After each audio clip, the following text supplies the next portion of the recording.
Hey guys, welcome back to Seller Sessions. Welcome back to the show. Steve Simonson. Hey Steve, how you doing? I'm well. How about yourself? Yeah, good, good. It's been a while since I've seen you. I think last time I see you face to face was London, end of last year. What have you been up to since then? I mean, highlights, because I know there's a lot going on. But Yeah, I would say, a nice little holiday season, a little bit of New Year time. And I missed nap time most days. Most days I'm blowing right through nap time. yeah, But just trying to stay busy and keep a weather eye out for the changing times that are upon us. yeah, cool. And so today there's a few things we're going to talk about. Do you want to kind of lay the land before we get into it? Which is going to be covered. The challenge we have as being an entrepreneur in today's world is to try to figure out what external events we're going to have that may have a potential to impact our businesses. And obviously this crazy situation and nightmare war in Ukraine is a hot nightmare topic that has to be addressed because it will have an impact on the world, particularly the European side of the world, right? This is a today thing, but there's a knock-on effect of that, which goes to then, the Russia sanctions. And then of course, how does that impact the China supply side?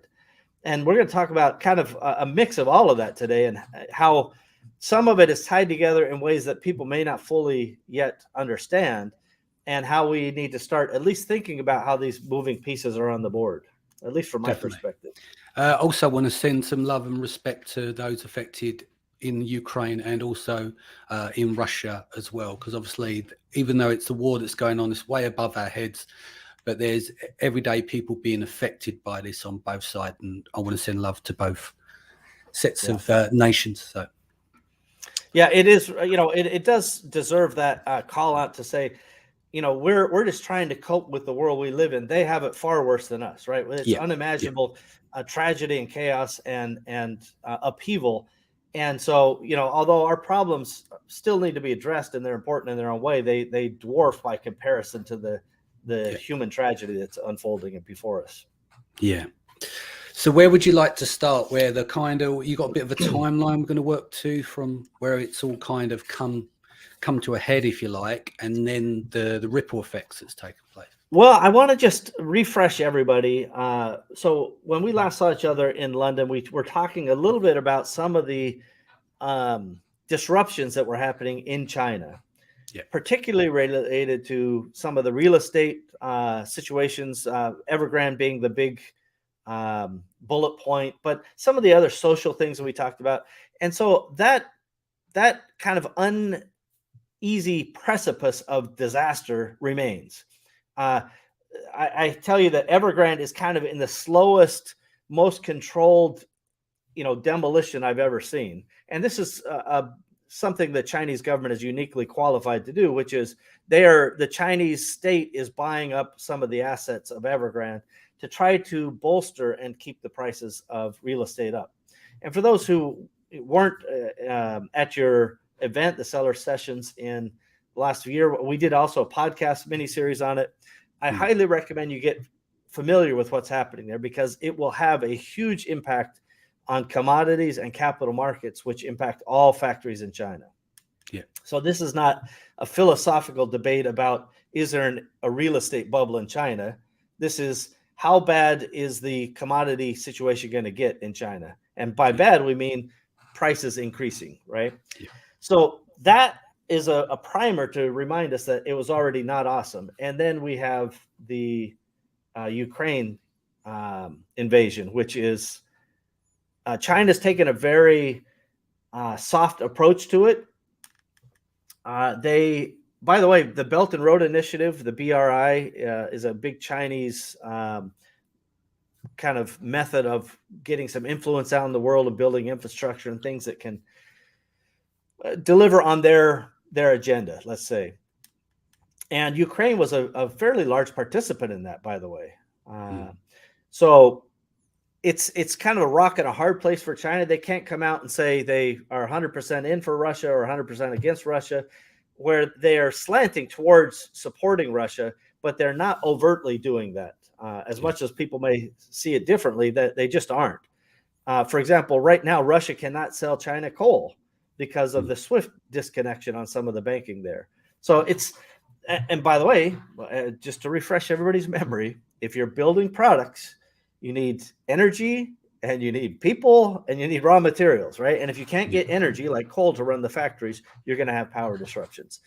And I think power disruptions are going to happen again next fall for sure, if not sooner in China. So anyway, so China's a little uneasy, and this Ukraine stuff makes it worse.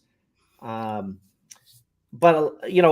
Danny, I would just ask you, just to be kind of the straw man, are you familiar with some of the things that China and Russia are most powerful in terms of natural resource exporters? You know some of their industries? I think you've got oil, haven't you? I think right. some of it is gas as well. Not so much sure on the Ukraine side. Is there some metals that they've got a big export on as well? What other is there? What else is there that they've got? Ukraine have other things as well, but it escapes me. I don't really watch the news and the politics and stuff like that, but yeah. Yeah, God bless you. I wouldn't recommend it to anyone. I don't either in terms of watching the news, but I do pay attention to the supply lines of commodities. Yeah. Most often if there's expected disruption. So you hit on the big ones that are definitely going to be the things that are felt the soonest, right?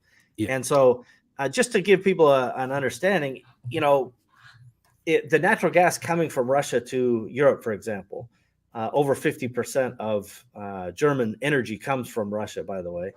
And I have to say, kudos to the Germans. They've stood up pretty clear and said, this is not right, and we're going to make sacrifices, and it's going to cost us money, but we're not going to just roll over and say, because you give us so much energy, what you're doing is okay. And that was not how it looked 6 weeks ago, just to be clear. So I really have to salute the Europeans for coming together in a way that I did not expect. In fact, I'm certainly no geopolitical expert, but all the experts I saw, they never had any inclination that it would be so galvanizing. So that's a real testament to people seeing right and wrong, in my opinion. But that gas and oil is going to be a problem. It's already a problem, right? As you guys probably already know, the prices for energy are up, over 100% inside of a week in Europe. That's a lot. But the things that people don't fully probably have awareness of. So wheat is the number one export, I believe, out of Ukraine and in the top 10 out of Russia. One thing China did for Russia is they said, we're going to take Russian wheat again. They had previously blocked most Russian wheat because of basically the low quality supply chain it has. It gets wet and it has problems. But they allowed it to come in because China knows what a lot of people don't yet know. There's going to be a food shortage. So wheat being number one Ukrainian export, the time for them to plant is now, right? Nobody's planting. There's not going to be the same level of harvest that there would have been otherwise. This has big repercussions for potential famine in many parts of the undeveloped world that rely on these staples. So it's, as macabre as it may be to think about that, these are real facts, and they are things that we have to deal with. So as if the wheat wasn't bad enough, fertilizer are also vital infrastructure-related industrialization deliverables, and Russia is the biggest in most of them, and Ukraine's second biggest. So that food disruption, expect inflation in food to continue to rise. And some people, they project wheat tripling in price. Right. And so again, as e-commerce entrepreneurs, we're like, wheat, I don't sell wheat products. What do I, this is not a direct impact to me. But the last time this happened with these wheat prices, the Arab Spring in 2012 timeframe happened, right? Because prices went up so much, it created unrest. And these are things that I want you guys as entrepreneurs just to look and go, where am I doing business? And how stable are those countries? 2 years ago, we didn't think about this, right? There's just kind of a global order that's just steady state. But now we have to start thinking about, well, what country is stable enough for me to trade with, whether I'm selling into that country or whether I'm sourcing from that country. And these are questions that deserve some consideration where, again, a couple of years ago, we didn't think about. What do you think about that? Yeah, I'm trying to think of, this could go on, say, maybe 2, 3, 4 years. And like what you said, if, for instance, if you think of harvest time and the timing of this war as well, it may have nothing to do with it. But you don't know, when stuff like this happens, it's not just about dropping bombs and things like that. And I say that with greatest respect. It's taking out their economy in other ways. So if they attack now when they can't harvest their main export, it weakens the economy overall, which aids in terms of trying to win on the strategy of a war as well. Well, that's exactly right. If you take the underpinnings of economic turnover away, right? These are things that actually generate income and revenue for your people and jobs, and that whole economy trickles around based on all of this movement, then you're going to have problems. And obviously Russia has seen significant sanctions beyond what I believed the world was willing to do. And right now they're talking about barring Russian oil, right? Even the US today still imports 600,000 barrels of Russian oil a day. Wow. And one has to ask yourself, well, that's sending a bad signal, right? You don't keep sending the people money that you disagree with their politics or disagree with their actions, which goes beyond politics, obviously. And Europe has that same problem. The truth is, though, you can't just kind of extricate it out. You can't just take things out and go, we'll just take Russian out of the equation. They're the number 2 oil importer or exporter, excuse me. So oil is a base commodity, but it's used to make all plastics. So if oil goes up, plastics go up, right? And all the derivatives go up. Already the fertilizer I mentioned is up 6 to 7 times versus last year's prices. This means that the small developing countries won't be able to import it. And all of this has to do with, kind of supply chain disruption. So you may say, well, gosh, some country I've never heard of has a famine that's terrible. It's tragic. I'll donate some money, but how does it affect me? Well, a lot of weird raw materials come from those places, right? Everything from metals to minerals and things that we take for granted just flowing on the open supply chain. Well, they're just not flowing right now. And they're more likely to be disrupted in the future. So I want to just call to your attention that Russia in particular is one of the largest metals producers. So they're the largest exporter of iron and nickel and finished nickel and palladium and things like that. All of those things are anything metal or electronics based need all of that stuff. And so you can't just take the largest component providers out of the equation and not expect not just increased prices, because that's inflationary and that's bad enough, but delays and disruptions we can't yet predict. Yeah. So I just want to share with you and the audience that, how do we deal with it is the next logical question, which we can talk about in a minute. But knowing that it exists is the first thing you have to kind of get on board with, is that knowing disruption is coming, and the calm world order of trade and kind of open seas is disappearing. And I think it's going to continue to disappear over the next several years. How quick can you see this escalating? So where we are now, how far are we into officially broadcast news of the war? About 4 to 6 weeks, 4 weeks, maybe. I have no idea. The honest truth is, I think many people, in fact, this is the armchair geostrategic guy, Steve, saying, I think Putin is surprised at the resistance. I think he's surprised at the sanctions. I think he expected everybody to just go, nobody did anything about Crimea. Why would they do anything here? Yeah. And that's not what's happening, right? That he's taken a much, well, first of all, the supply lines getting into Ukraine have already been kind of screwed up on their attack, because I think they didn't expect it to last this long.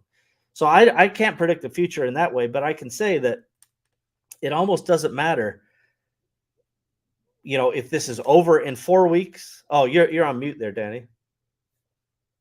Excuse me. Yeah, sorry. What I meant is the impact of something like that. How quick can it come down the pipe, right? So let's say we're 4 weeks in. Let's just say it escalates a bit more. Do we see the impact almost instantly, Or is this a knock-on effect that you see in 6 months and then you get hit hard with it?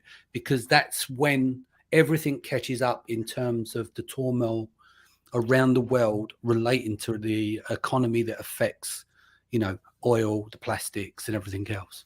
Yeah, so it's a commodity by commodity question, right? So Right, oil okay. and gas, we've seen it instantly because those are daily consumption vehicles. Whereas plastics, the people already have plastic chips in stocks and that stuff. They are not feeling that on those past shipments, and maybe they even have a contract for the next shipment or two. But there will be a knock-on effect in that regard. And so that is likely to come, in the next several weeks. We already have had. Yeah, everyone's planning. Increase. Yeah, so that's what I mean. Everyone's planning now Q3, Q4 and beyond, right? And then suddenly everything that they're put into play, like new products and everything else, in 6 to 8 weeks' time, they could be looking at their product costs doubling, tripling in some cases, depending on how it relates to, like you said, on a product by product basis. So it kind of wipes out even in the attempt to launch these products. Well, definitely something you really have to know, and you better have some margin. So first of all, I think sellers are often very, very slow to raise prices, right? They're like, well, my competition hasn't raised the price. And by the way, the other competitors go, well, my competition has raised the price. At some point you'll go, well, raise the price or go out of business, right? That's your options. And that's not a great point to make the decision. You need to make it earlier. So follow the realities of the marketplace that are happening. I see people talking about gouging and this and that. It's like, you have to respond to the marketplace, rising costs, rising shipping, everything is kind of going to have that effect. So I think in the next, I would say 3 to 6 months, you will see a full complement of increases up and down the line, not just related to this war or conflict or invasion, or I don't know what the terminology of the day is, but also related to the kind of global change that's happening.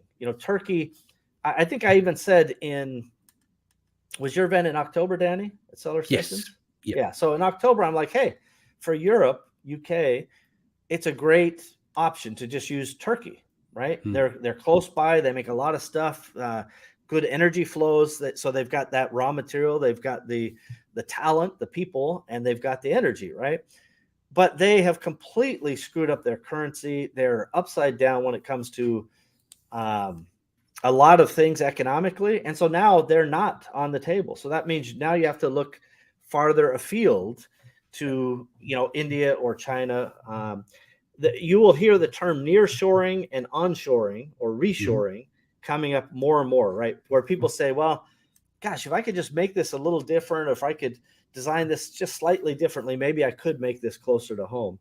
And I really encourage people to take time to think about that, or developing closer raw materials or manufacturing to the greatest extent possible. It's going to be an impact for a long, long time. Yeah, just to go back to the Ukraine, I just pulled it up now as well. So steel, coal, fuel, petroleum products, chemicals, machinery, and transport equipment outside the grains like barley, corn, and wheat, like you said. More than 60% of exports go to other former Soviet Republic countries, with Russia, Kazakhstan, Belarus. They're the most important. Others include Turkey and China. So there's still, like we're saying around, we're talking about metals, and so we're still getting steel, and obviously not to the scale of Russia, but still coal, fuel, petroleum products, chemicals, machinery. That's a lot of stuff that turns the flywheel of industry effectively, outside of food products. Yeah, exactly right. And this is, when you think about, so we'll just jump back to China. So there's the CRE is the Chinese railroad that takes stuff to Europe. And that is also disrupted as it relates, right? There's routes that go right through Ukraine. There's some that go above and below as well. But we should expect disruptions on that train, which has grown extraordinarily. Like back in 2012, they might have run 10 or 11 trains. In 2021, they ran like 15,000 trains, right? So this kind of knock-on effect of transport is going to be a factor as well. And, just to give, different commodities have different sensitivities, but in natural gas, if you have a 2% variant, So it's very inelastic, the relationship between supply and demand for natural gas. If you have a 2% change in supply, you might have a 50% change in cost. And we're definitely beyond that in many cases. So, what we're doing as a company and as a group of companies is we're trying to make sure that we very, very thoughtfully about what's going to happen over the next 2 to 3 years, even 5 years, and where do those supply chains make the most sense. And it's not easy, right? These are not easy. You just go, oh, well, this doesn't work, so just use plan B. You just can't. It's not quite that simple as posing the question and answering it. But for us, it's a matter of time, right? We're going to invest now, and we're going to spend more money now, probably for the next few years, as a percentage of revenue on merchandising and product development than we have maybe in history. But it's to make sure that we preserve what we have while we build the new stuff. And that's an investment that requires us to raise our price a little bit and, protect those margins. So I want people to know that, entrepreneurs are excellent problem solvers. Every problem has a solution. And the people who move the fastest are likely to have some advantages here because, you can't just deal with all of these supply chain gaps by, like I mentioned also in your conference that for the United States, Mexico is a perfect partner and Mexico is going to be great. But the first ones in are going to have a huge advantage. Are also going to have to deal with the cartels, right? So it's like there's nothing that comes easy, right? And so, sorry, I don't mean to laugh, but you don't want to be dealing with the cartels. But no, listen. We believe that one of our biggest challenges with dealing with Mexico at scale, and our scale is less than General Motors, right? We're more than a basket of stuff, but not as much as the big guys. And so we're uniquely positioned to be kind of extorted or to be manipulated by cartels. And this is the opposite of what you want. So it's definitely something that, it just takes a lot of energy and a lot of thinking and we just try different ways and we see what works. And that's what I recommend everybody does. So have we got, you was going to say, we'll come into some of the, you said about problem solving. Is there any solutions that your team's been looking at that you can share with the show, people listening to the show, in terms of not counteracting, but being prepared more? You set the scene to what could be laying ahead. What are some of the things where you can not avoid being blindsided so you are ready for it? Well, the first thing is get back to basics with your product itself. Understand how that product is made. Understand every component that goes into it, and start thinking to yourself, first of all, are there alternatives, right? Is this raw material necessary, or can I swap it for some other raw material without, impacting the product in a negative way? In some cases, it may be positive. So there could be ways of re-engineering your product. There could be aspects of the way you're producing right now, quantities, width, sizes, whatever, where you've got more waste than you should have. And engineering out waste is a really good way of, trying to preserve your margins and maintain your cost basis. So some of that is not fun or sexy. And everybody's like, well, I just send a picture to my factory and they sort it out. Fair enough. And that's the nice, easy button. But if you really want to get good and you want to get efficient, you better start understanding it. So the drawings of your product, the commodities list of your product, and then starting to investigate, well, where can I get this as an alternative to where I get it now? We've moved a lot of stuff, to Vietnam or Malaysia, and even have moved stuff back to America or to even Europe. But none of it is a simple answer, right? And there's no one answer that I can say up and down the line, this applies to everybody or everything. But it starts, if you understand your product, your design, your components, then you can start using critical thinking to say, well, what if we change this or adjusted this in some way? How would that impact the margin or the raw materials yield? These are finite questions, but the possibility of answers are huge. So get creative. Yeah, sounds good. Is there anything else you want to cover on this subject before we kind of quick summarize? key things? No, I would just say that, I said it before, every problem has a solution. Don't forget that. That's one of my axioms, right? And it's the best way to really get yourself centered on, no matter what the problem is, even if I don't have the answer now, we can find an answer. There is an answer. And I want you guys to, every entrepreneur to think about putting your problems first, into separate buckets, quantifying them, understanding them to the greatest extent you can. Then you prioritize them, right? Yeah. Prioritize should be based on that quantification of impact, more revenue, more cost, whatever it is, you need to prioritize. And then you start whacking those problems as you go right down a list. And that's kind of what we do every day. The problem basket has changed. Instead of us working on the next marketing hack, we're working on, merchandising, resilience, perhaps. Cool. Going back to, I know it's slightly off subject, but it's again talking about costs as well. Any adjustment you're seeing because you work at a larger scale? Is there anything you're seeing coming down the pipe in terms of freight? Can you see any improvements there? It'll be taking shape. Is it getting better? Is it stagnant? Well, I expected some improvements earlier in, let's say Q4 last year. I expected Q3, Q4 of this upcoming year to be better. Now it could be worse, Right?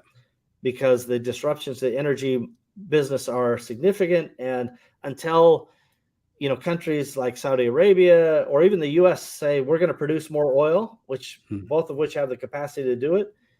By the way, in 2020 and before, the U.S. was a net oil exporter. Now we're importing again. So there's some political issues at stake here. So I don't see any relief coming on freight, not in a scale that is worth banking on or preparing for. Yeah. Okay. And part of that is it will solve itself. So I do want to remind everybody, these cycles of up and down, they're just little snapshots of time. When it's going down, everybody's like, oh, I assume it's just going to go down, right? And then when it's going up, well, I assume it's just going to go up. But they go up and down. And so it will recover at some point. I think it's been kicked farther into the future based on the reality we live in today. Yeah. I mean, also when you think about with COVID, where you had the bump and everyone had this great ride for a period, even though we're in the middle of COVID, there was a great upside. And then you had a bit of an adjustment from, say, March last year. And now we're seeing these effects. It's almost like you're being punished for a good run. And then it's like, okay, like you said, the cycles, this went right up, and whatever X it reached in terms of commerce online growing in 1 year, 18 months versus the next, like over 5 to 10 years, everyone had that a lot of people had that great run, and then now you're seeing this as well. So you come off the back of the run, like you said, there are peaks and valleys, and it's how you ride the valleys is key, because anyone can ride a peak, right? It's how you operate in the valleys as well. That rising tide raising all boats can be a little bit misleading, right? It's like, oh, this is easy, everybody's winning. And the truth is the tide goes in and out. So everybody just be prepared. And this is not Steve the doom and gloom it's not guy. Scaremongering. It's just making people aware, It's like I've been around long enough to watch these booms and busts happen, and I've survived them. My first business started in a recession. So, I didn't know it was a recession exactly. I just knew that I needed to eat, right? And you got to survive. And that's what everybody needs to do, is be lean and be vigilant and be resilient. Yeah. Excellent. Obviously, everyone should subscribe if they haven't already to your podcast, Awesomers. They're on all the main podcatchers. What have you got coming up for the rest of the year? You're going to be out and about, Steve? Yeah, I'm going to pop over to Prosper for a couple days in Vegas. I think I'm going to pop over to the UK, do something with Shelley and the Scale for Retail gang. Yeah, we're going to do kind of a CEO masterclass on how to become an e-commerce CEO, kind of a boot camp idea. And I think I've got a couple other things. I can't even remember them all. But I'm all in on hanging out with entrepreneurs, right? Yeah. Let's just, cut to the chase. Life needs to be fun. Life needs to be worth living. We may as well do it with the people who we appreciate and enjoy. And that for me is always entrepreneurs. So I love entrepreneurs. Excellent. Okay, on that note, we'll sign off, guys. Thank you for joining us today. Steve, thank you for joining us. If this is your first time, don't forget to hit the subscribe button. I'll be back here again tomorrow. Take care of yourself and your family. Much love, and I'll see you again soon.